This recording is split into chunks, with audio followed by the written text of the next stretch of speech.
Okay, today we're going to talk about stranded carbon assets. So the three quasi-final exam questions for today are: what does it mean when an asset is stranded? How would stranded carbon assets impact the finances of fossil fuel companies? And how could swift action on climate change set off a wider financial crisis? So last time we talked about the need to limit the extraction and burning of a certain amount of fossil fuels in order to stay within this um, 2 degree Celsius increase in temperature limit that we sort of broadly think is important for limiting the absolute worst potential impacts associated with climate change. And this is a figure that we looked at last time. On the y-axis, it shows CO2 emissions embedded in different fossil fuels. And then on the x-axis, it shows you first in green the range of CO2 emissions, essentially the carbon budget that we have left to spend if we want to stay within that 2 degree temperature increase limit. And the orange and brown colors show you the embedded CO2 emissions associated with different fossil fuels. Both reserves in dark brown, remember reserves are fossil fuel resources that we know geologically to exist, but that are also technically and economically feasible to extract and sell and burn, as well as non-reserve resources. So those would be existing fossil fuels that are probably less likely to be extracted. And the point here was that if you add up all the dark brown colors, so the embedded CO2 emissions in existing fossil fuel reserves, they go way beyond actually the range of CO2 emissions that we are allowed left to have if we want to stay within that 2 degree temperature increase. And so what this suggests is that there's a significant amount of unburnable fossil fuels that exist. And we talked last time about some rough estimates of how much proven reserves of different types of fossil fuels we would have to leave in the ground in order to meet this goal. So we would have to leave about 80% of proven coal reserves, 50% of proven natural gas reserves, and 33% of proven oil reserves in the ground if we're going to stay within this 2 degree temperature increase. Of course, the presumption here is that if we're taking them out of the ground, we're burning them and not sequestering the CO2, it's just going into the atmosphere. So then the question is, how should we time the use of the remainder of our 2050 carbon budget? And there have been a number of estimates about how we should do this. This is from a paper that came out of Nature in 2014, just looking at how we should time the production and use of oil if we are going to stay within this 2 degree limit. And what you'll see first off here is that actually oil production and consumption stays pretty flat. And so the assumption here is that otherwise, if we were not worried about CO2 emissions here, oil production would probably increase. And so what you can see is that gradually the in production and scheduled generation of oil declines over time. The reserve growth increases, so we're taking advantage of unconventional extraction of oil over time. But for the most part, oil stays pretty flat. Natural gas generation increases from 2010 up to about a peak in 2025, and then it stays pretty level as well. So if oil is staying pretty flat and natural gas is increasing and then staying flat, the reduction has to be coming from somewhere, and it's coal. Because of the carbon intensity of coal as a fossil fuel, as well as the fact that it can be replaced pretty easily in the electric power industry, coal is the big loser here. Over the next 40 or 50 years, if we want to meet our carbon budget, coal really has to be phased out pretty quickly. So how do we decide which reserves to use and which ones to leave in the ground? So one way of thinking about that might be to use all the reserves that are cheapest first, right? And so this should look a little bit familiar. We have sort of the cumulative production of recoverable resources or reserves on the x-axis, and the cost of production in dollars per barrel of oil on the y-axis. So this is kind of like an oil supply curve. So presumably we would start all the way at the bottom left and use that oil first until we use up our budget. So we would delay the use of more expensive expensive oil resources. Same thing with gas supply. So all the different colors represent actually different sources of natural gas. So we would use the cheapest ones first until we get to our limit.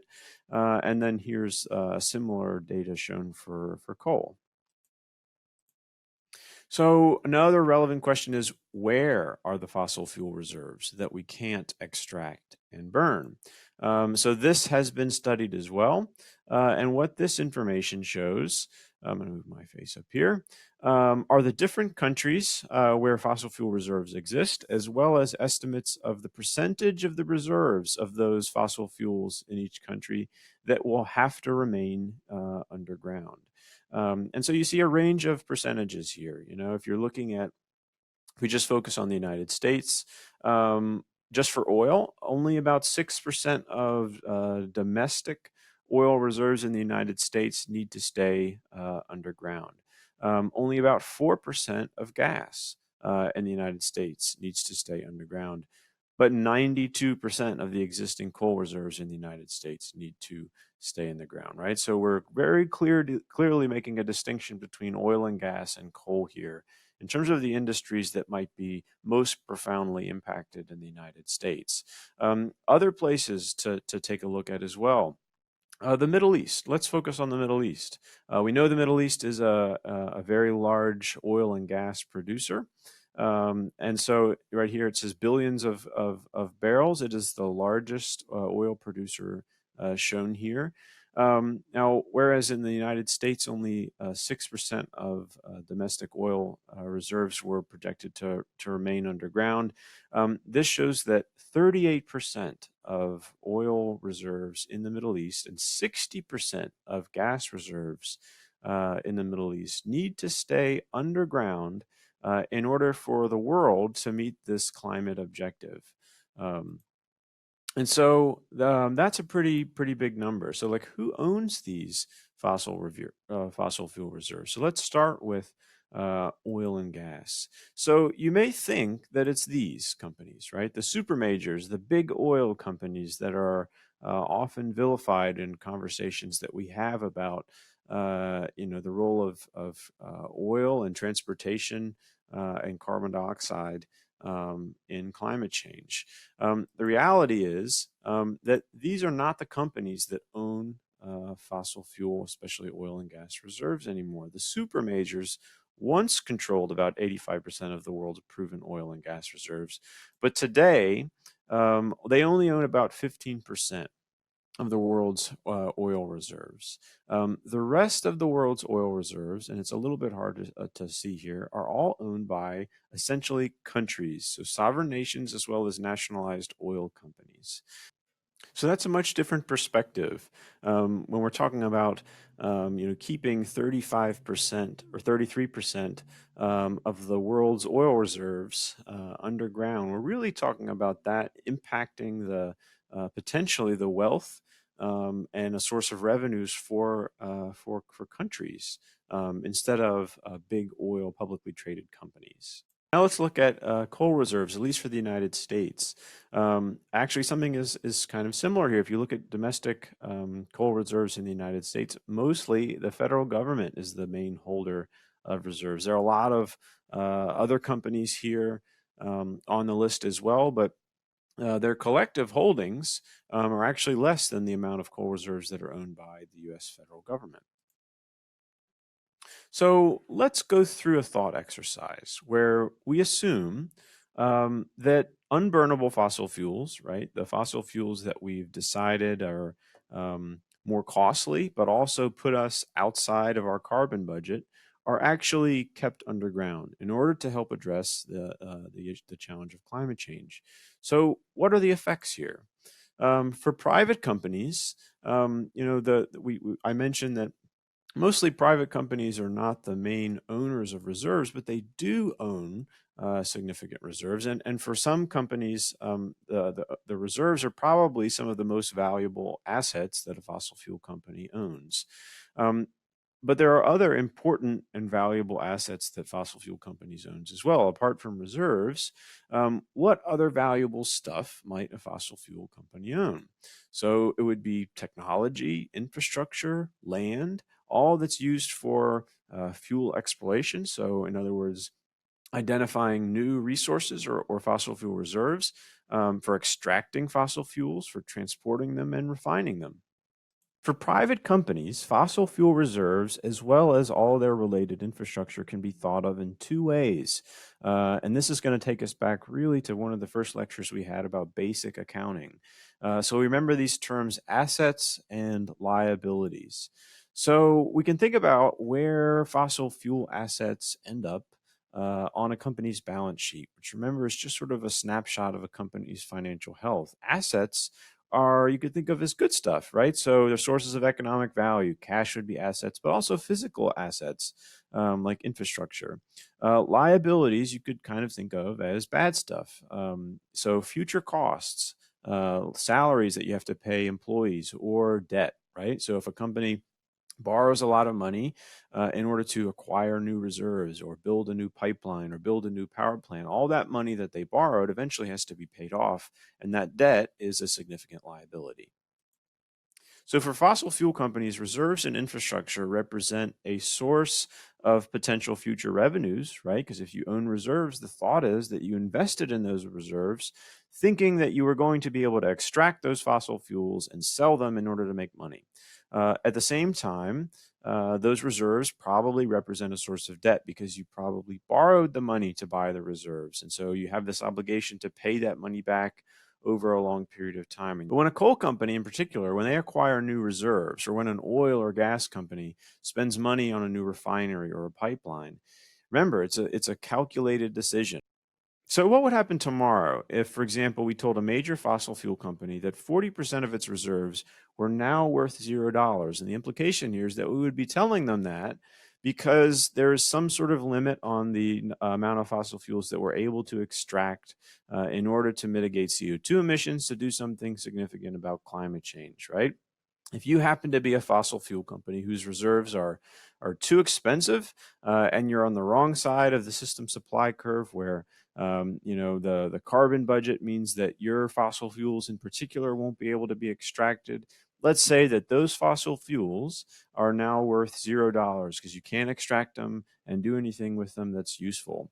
And we're also saying that all that company's associated infrastructure that was going to be used to extract the fossil fuels, to maybe refine it, to transport it, and to sell it to other people, is now worth a lot less money. So, in terms of the impacts on the company's balance sheet, right?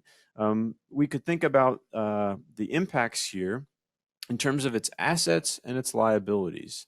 So the assets would certainly decrease, right? The value of the fossil fuel company's reserves, the value of its other infrastructure that is really in place to take advantage of the reserves and make them, extract them and sell them, all of that would decline. At the same time, the liabilities would probably stay about the same, right? If they borrowed all this money to invest and buy future reserves and pay for infrastructure, they still have to pay their mortgage payment, right? So the value of their assets declines while their future costs and their liabilities stay about the same. What that's likely to mean is that the expectation of the financial health and earnings of these companies is likely to go down.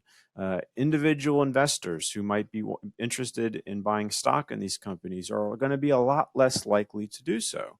Or they could be, because it looks a lot less likely that these companies are going to earn a profit in the future and issue dividends to shareholders. In addition, credit rating agencies, right? These are the official scorekeepers who judge how likely it is that individual companies are able to pay their debts back on time. Might look at a company whose assets decline in value significantly, but their liabilities stay about the same, as increasingly a credit risk, right? These rating agencies may think that fossil fuel companies may increasingly be less likely to pay their debts on time. So when this happens, it's called asset stranding, right? So A stranded asset is essentially something that used to be valuable that's associated with a debt. And that thing that used to be valued, whether it's a piece of infrastructure, or reserves, or a power plant, suddenly has no possibility of paying for itself. And this is important in the context of our discussion of climate change. And in particular, Al Gore has coined a phrase called the carbon asset bubble. And what that really refers to is this idea that lots of fossil fuel related assets, so reserves, infrastructure, stuff like that, is worth a certain amount today, but it really shouldn't be worth that much because the current valuations of those assets doesn't account for the risk or the probability that we may collectively decide that we cannot use those assets in the future if we want to do something serious about climate change. So, what are carbon assets, right? So there's sort of two different categories. There's upstream carbon assets. So it's all the infrastructure that you would use to explore new areas to find additional fossil fuel reserves, infrastructure for transporting reserves, the actual resources or reserves themselves, as well as downstream activities, right? So refining of their fossil fuels, and then also the infrastructure that's used in the end use of the fossil fuels. And really, our focus in this class has been one small piece of the fossil fuel or carbon asset framework, right? We've just really talked about electric power plants as a focus in this class. But there are lots of other pieces of the carbon asset infrastructure that would be affected by a sort of a coordinated effort to limit the extraction of fossil fuels. So, what Al Gore has essentially said is that there's consensus within the scientific community that there's this carbon budget. We can't emit more than a certain amount of CO2 emissions in the next 70, 80 years without going beyond this 2-degree temperature limit. And if we want to keep the temperature increase below 2 degrees, then about 2/3 of fossil fuels cannot be monetized, right? We can't take them out of the ground and sell them and burn them, right? So that's 80% of coal, 50% of natural gas, 33% of oil. And so these assets, at least on paper today, are worth something, right? The coal companies or the countries that own fossil fuels explicitly have value for these resources. And what we're saying is that if we want to do something about climate change, that those owners of those fossil fuels and that fossil fuel infrastructure technically own things that they think are valuable today, but really may not be valuable. And so these could be considered what are called stranded carbon assets. So, what if we really do limit the extraction of fossil fuels to 1/3 of proven reserves? There's certain fossil fuel securities that would be considered to be really overvalued now, right, and lose money quickly. So, that would be the stock. In carbon heavy companies, right? So, all the shares of companies that deal in fossil fuels, right? They're worth a certain amount today. But if we were to collectively decide that those fossil fuels need to stay in the ground. Those stock prices would probably be overvalued today, as well as the debt or bonds of carbon heavy companies, right? So a lot of if I bought a bond from a fossil fuel company, and I decided today I didn't want that bond anymore, I could go out onto the secondary market and sell it and get some of my money back. But if there were this collective action to limit the amount of fossil fuels we're extracting from the ground, then that bond that I own today, that I could go ahead and sell on the secondary market, after there's this collective decision not to extract fossil fuels, I may have a really hard time selling my bond, right? It may become kind of worthless. And so all of this has some echoes from the 2008 financial crisis. A lot of that financial crisis was essentially driven by this very quick change where there were lots of different sort of stocks and bonds that we thought were worth a certain amount of money. And then it turns out very quickly that they were worth a lot less.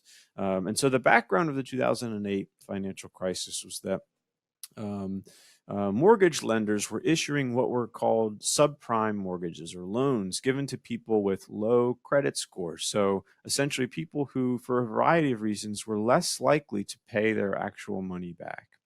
And those individual mortgages were then grouped together and sold as asset-backed securities. So if you could think about lots of what a single mortgage payment is it's a promise that one person makes to pay a certain amount of money every month until the mortgage is paid back. So it looks a little bit like a bond.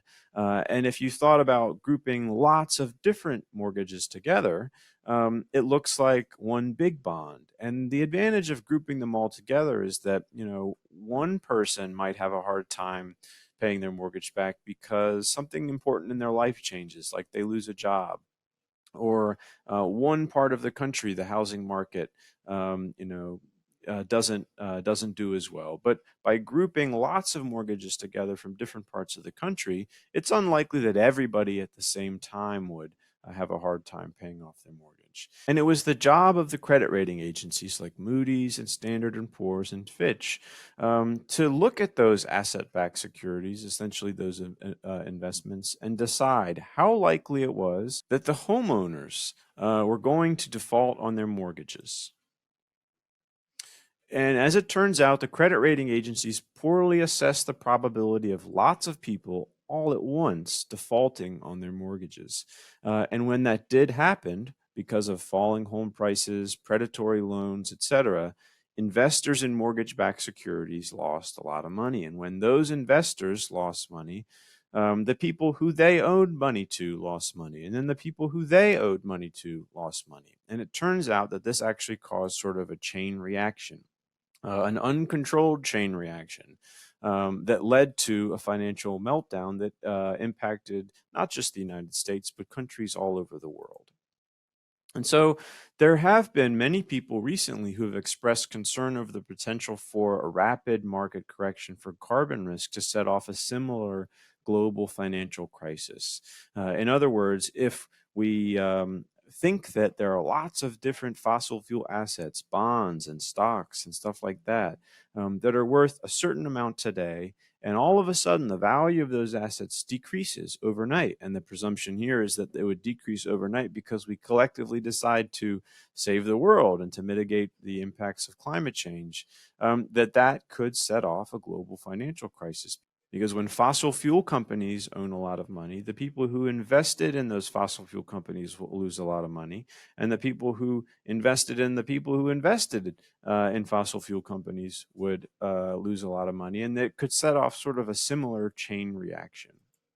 So one question related to our discussion from last class is actually, how does this affect your view of the fossil fuel divestment movement? We ended up in that discussion, talking about divestment not necessarily as something that could really starve the fossil fuel industry of capital, but actually maybe as sort of a prudent financial decision. If you're a university endowment or another institutional investor and you're worried and you want to build wealth over a long period of time by making smart investments, does the possibility that collectively people all over the world will decide that we can't, extract fossil fuels because we want to mitigate the impacts of climate change, does that possibility change the way you invest your money in the future? So that might give you a sense for how this might affect private industry, right, and investors in private industry. But what about the countries that own fossil fuel reserves? We talked earlier about how, especially for oil reserves, about 85% of the world's oil reserves are not owned by investor-owned companies like the big super major oil companies. Are actually owned by countries, and so this becomes kind of a sort of a scary idea, because if you're a country who owns a lot of oil and gas, fossil fuels might be one way that you provide social programs for the people that live in your country, and or it might be a way to increase access to affordable energy for people who you're trying to lift out of poverty.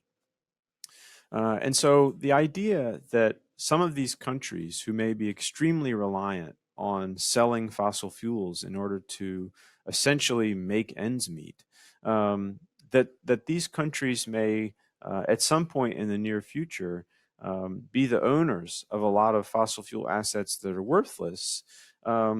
It raises the potential for very socially destabilizing events, right? And if you wanted sort of a window into a world where countries go through this type of reckoning, where they base a lot of their economy and social programs and governance on an ability to sell fossil fuels, and then for that ability to very quickly go away.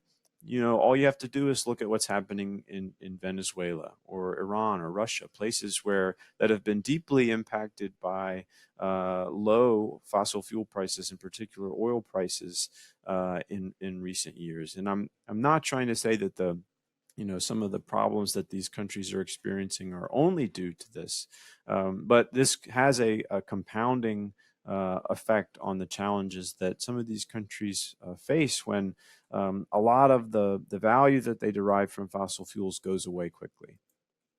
So this raises again an idea that is worth keeping in mind, right? If you're someone who is a proponent of mitigating quickly the carbon emissions from the energy industry um, in order to avoid the worst potential impacts of climate change, what this raises is the possibility that this is sort of a zero-sum game, right? That keeping fossil fuels in the ground, in other words, seriously doing something about climate change, may entail a significant amount of social unrest. Put simply, is the global fossil fuel economy too big to fail, right? Or at least too big to fail quickly?